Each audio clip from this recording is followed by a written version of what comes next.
So in this problem, we need to show that these 4 points are concyclic. Let us try to understand the problem graphically. Let's say we have a circle and there are 4 points A, B, C and D. We need to show that these 4 points lie on the circle. So what we'll do, we'll take any 3 random points, and with the help of these 3 random points, we're going to find out the equation of a circle by assuming that the 3 points indeed lie on the circle. Then once we get the equation of the circle, then we can use the 4th point and try to check whether if it satisfies the equation of the circle or not. If it satisfies, then we can say that all the 4 points are going to be concyclic. So let us begin. So here we'll start with the general equation of a circle. It is given by x squared plus y squared plus 2gx plus 2fy plus c equals to 0. We're going to label this as equation number 1.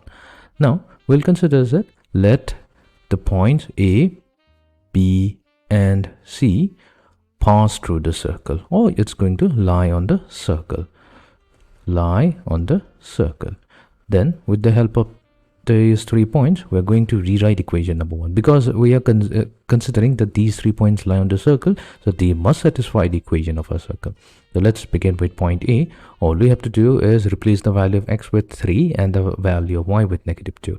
So when we do that, we're going to rearrange the terms to get 6g minus 4f plus c. So that will be equals to -13. We're going to label this as equation number 2.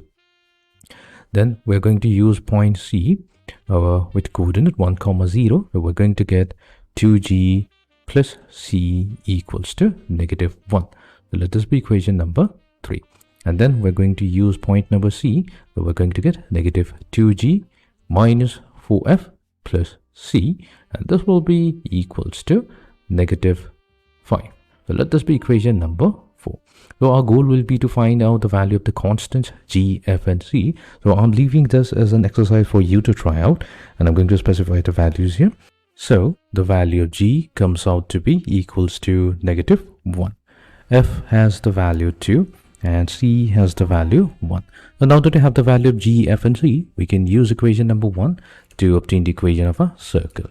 So from equation 1, we get x squared plus y squared plus 2gx, so g is -1, plus 2fy, so f is 2, plus c, so c is +1. That's equals to 0. So we get x squared plus y squared minus 2x plus 4y plus 1 equals to 0. So this is the equation of the circle. Now this is the equation of the circle, and we have to show that the 4th point, which is D, 1, -4, must lie in the circle. For this, all we have to do is take the point 1, -4 and replace the value of x with 1 and y with -4 into the left hand side of our equation of the circle. And if it comes out to be equals to 0, then we can say that D must definitely lie on the circle. So we have 1 squared plus -4 squared minus 2 times 1 plus 4 times -4 plus 1. So we get 1 plus 16 minus 2 minus 16 plus 1. So they all cancel out to give us the value 0. So we can say that therefore the point A, B, C and D are concyclic. That means they are going to lie on the circle.